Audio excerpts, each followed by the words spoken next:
The Young and the Restless Spoilers Tuesday, full episodes update, the 7th of July, 2026. Oh my god, besties, welcome back to the channel. Today is Monday, a beautiful day to absolutely lose our minds together, because I am genuinely unwell, and we need to talk right now. You guys, I am deceased. Stop what you are doing. I am literally shaking. Wait, we need to talk about this now. I am literally filming this while I am running errands. I am parked outside of a Target, clutching my steering wheel for dear life, ignoring the people staring at me because I just had to jump on here and vent. My soul has actually left my body. I am speaking to you from the astral plane because Genoa City has officially broken me. I am personally offended and simultaneously totally living for the absolute cinematic mayhem that just went down. Send help. My soul has actually left my body. I was mid-skincare last night, right? I literally smeared my charcoal mask all over my pristine white rug when the final scene played. I literally had to yeet my phone across the room. Bestie, be for real right now. How are we supposed to process this level of trauma? I am physically vibrating from the sheer audacity of this world-shattering saga.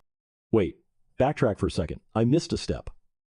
I need to calm down and let my brain buffer for a second. Let's talk about Diane Jenkins, Abbott, and Kyle. Oh, hold on. I should have mentioned this earlier, but Diane has been missing for weeks, right? She was locked in that creepy, barred room by Dr. Lawrence Markham, who we all basically know is probably Martin Laurent with a surgically altered face, which is honestly so unhinged, and Patty Williams was pulling the strings. Patty was straight up blackmailing Jack for sex. Did I say that yet? Ugh. My brain is mush. Moving on anyway. Patty showed Jack that terrifying staged photo of Diane unconscious in a white padded cell. The psychological warfare was genuinely next level. Jack was terrified, disgusted, and desperate. He and Kyle were turning the city upside down. So, fast forward to the absolute chaos of today. Diane finally gets her escape. She and Kyle managed to break free from this psychological torture chamber. You'd think this is the moment of triumph, right? You'd think Diane is going to run into Jack's arms, and they are going to have this sweeping, romantic soap opera reunion where the music swells and everyone cries. No, absolutely not. The writers looked at us and said, let's traumatize everyone today. Diane and Kyle walk into the Abbott mansion, expecting safety, expecting a warm embrace, and what do they find? Jack Abbott, on the floor, covered in blood, bleeding out from a massive stab wound. I am literally hyperventilating right now just thinking about it. The sheer horror of Kyle walking into his childhood home, expecting to celebrate finding his mother, only to find his father fighting for his life. And the blood. Wait, tangent, did anyone else notice how the blood was pooling near that specific vintage armchair in the Abbott living room? The aesthetic contrast of the dark red against the classic, pristine Abbott decor was genuinely cinematic, like a high-octane psychological masterpiece. But I digress. We are spiraling over the fact that Jack is literally bleeding out on the rug. I am clutching my chest because I am literally too unwell to handle the gravity of these events. Jack Abbott, the patriarch, the legend, just lying there like a discarded prop in a horror movie. And we all know exactly who did this. Patty Williams. She is officially on my do not perceive list. I am so done with her. Bestie, be for real right now. Patty realized her deranged blackmail scheme was falling apart. Jack probably outsmarted her, or Tracy finally broke her down with those intense mind games in the park, and Diane got released. And instead of cutting her losses and fleeing town, Patty's villain arc just went nuclear. I'm calling it right now. She is about to go on a full-blown murderous rampage. Remember when Patty poisoned Summer Newman years ago? She has always been incredibly dangerous. But this is a whole new level of psychotic. She stabbed Jack, the man she has been obsessed with for decades, the man she tried to recreate yacht magic with. I am straight up terrified of what she is going to do next, manifesting a total dumpster fire by the next update because Patty is loose in Genoa City and nobody is safe. And can we just take a moment to scream about Kyle's psychological damage? This poor guy was just defending his mother to Detective Burrow, swearing up and down that Diane wouldn't just abandon her job at Jabot. He was so naive to the true danger, and now his entire world is collapsing. He rescues his mom from a corrupt psychiatrist, only to watch his dad bleed out. The trauma is genuinely astronomical. The stakes have never been higher, and I am sitting here screaming into a pillow because the Abbott family is straight up cursed. Wait, I'm glitching. Okay, back to the main event. Because if the Abbott Mansion bloodbath wasn't enough to send me into cardiac arrest, we have to talk about the absolute mess happening over at the Shadow Room. Audra Charles, you guys. Audra Charles has zero chill. Zero. She is basically walking around Genoa City with a metaphorical flamethrower, just waiting to watch the world burn. So, she is at the grand opening of Noah Newman's club, which is already a massive emotional trigger for her. They share so much dark history, including her secret miscarriage years ago, which, by the way, she just bonded with Sally Spectra over, so her emotions are already completely raw and spiraling. But instead of going to therapy and processing her trauma like a normal human being, what does Audra do? She decides she wants Noah back. And she decides she is going to systematically destroy Sienna Bacall to get him. Bestie, Audra is poking a literal bear. Sienna is not just some random girl you can mean girl out of town with passive-aggressive comments. Sienna is a straight-up psychopath. Let's review the lore for a second, because my brain is genuinely short-circuiting. Sienna is violently, obsessively loyal to Matt Clark. She is the one who supplied Nick Newman with the fentanyl that led to his horrific, near-fatal car crash off a cliff. She is unhinged. And Audra is just casually tossing insults at her, trying to stir up trouble and get Noah back into her bed. I cannot even...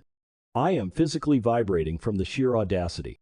Audra knows exactly how to push buttons while looking totally innocent, but if she pushes Sienna too far, Sienna is going to end her. And speaking of Sienna's violent history, did I mention what she did to Phyllis? Oh my God, wait, this perfectly transitions into the most insane part of today's tea. Sienna was the one lurking in the shadows when Phyllis kidnapped Matt Clark. Sienna literally jumped out of the darkness and assaulted Phyllis with a crushing blow to the head to save Matt. So, keeping that in mind, let's talk about Matt Clark and Phyllis Summers. What is happening? Did I read that right? Did my eyes deceive me? Phyllis is helping Matt start a new chapter? Are you joking me right now? This is the most insane, world-ending tea ever. Backtrack. Phyllis literally kidnapped Matt while he was faking amnesia. She tied him up in a dark basement and screamed at him to confess his crimes against the Newmans, so she could use him as a bargaining chip against Victor. She tortured the man. And now today she is giving him a gift to help him get a second chance at life? I am literally shaking. Why is Phyllis doing this? What kind of chaotic, twisted alliance is this? This is honestly so unhinged. Phyllis is basically saying, hey, I know I held you hostage, and your crazy fangirl Sienna gave me a concussion, but here is a gift for your new chapter. I am genuinely unwell trying to decode this. Phyllis is riding a massive high from taking down Christine Blair in court. Remember Victor Newman's AI framing scheme? Victor used AI to frame Phyllis for embezzlement, and Christine literally got arrested in court because Michael Baldwin proved the evidence was fake. Phyllis outsmarted Victor Newman, which is basically impossible. But she is also completely isolated. Her company is in crisis, Summer is stressed, and Daniel is exhausted from playing peacemaker. Phyllis needs an ally. And who better to team up with than the ultimate Newman enemy, Matt Clark? They had that weird dinner date offer a while ago, and I thought it was just a bizarre manipulation tactic. But now I am spiraling over the possibility that they are actually perfect for each other. They are both completely toxic, entirely ruthless, and they both have a massive vendetta against Victor Newman.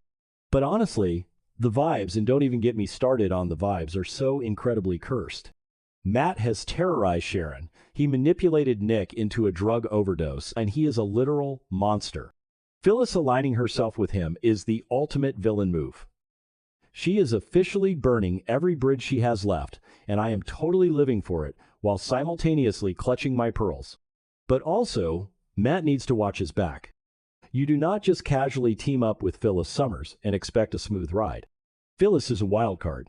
She will absolutely throw him under the bus the second it benefits her. And if Victor finds out that Phyllis is bankrolling Matt's new chapter, the mustache is going to absolutely lose his mind. Victor already hates Phyllis with the fire of 1,000 suns, and he only kept Matt around at the ranch to keep an eye on him. If Matt and Phyllis form an alliance, Genoa City is going to implode into a million tiny dramatic pieces. And, wait, speaking of Victor, can we just take a tiny detour to acknowledge the absolute evil genius of what he is doing right now? While all this blood and chaos is happening across town, Victor is literally sitting at the ranch, playing the doting husband to Nikki, while secretly liquidating all her assets because he tricked her into signing away her Newman Enterprises shares. Nikki thinks she is dying from these severe headaches, and Victor is just casually looting her estate. The sheer level of villainy happening in this town right now is astronomical. Everyone is operating at a level 100 of toxicity, and I am just a humble viewer trying to survive the crossfire. I am genuinely unwell thinking about the sheer scale of the chaos. Let's recap this absolute train wreck. Jack is bleeding out on his living room floor while Kyle screams for help. Diane is probably having a complete psychological break after surviving Doctor. Markham's padded cell only to walk into a murder scene. Patty Williams is on the loose, probably plotting her next kill with her creepy, delusional smile. Audra is playing a deadly game of chess with a violently unhinged Sienna over Noah Newman's heart, completely underestimating the danger she is in. And Phyllis Summers is handing Matt Clark the keys to a brand new reign of terror with a little gift wrapped in manipulation. I literally cannot take it anymore. My brain is buffering from the sheer audacity of this plot. I feel like I am physically trapped in this lore, and my grip on reality is slipping. This situation is now my entire personality, and I am not okay. I am going to be staring at the ceiling until 4 a.m. trying to manifest a recovery for Jack Abbott, because if he dies, I am suing CBS for emotional damages. I am straight up sending my therapy bills to the writer's room. And if Audra gets taken out by Sienna, I am going to riot. Okay, my existential dread is peaking, and I need to go finish my errands before I get a parking ticket or literally pass out from lack of oxygen because I haven't taken a breath in 20 minutes. I will be back the second we get another update. Stay safe out there, besties, because Genoa City is a literal war zone right now, and we are all just casualties of the drama. Manifesting survival for Jack. Bye.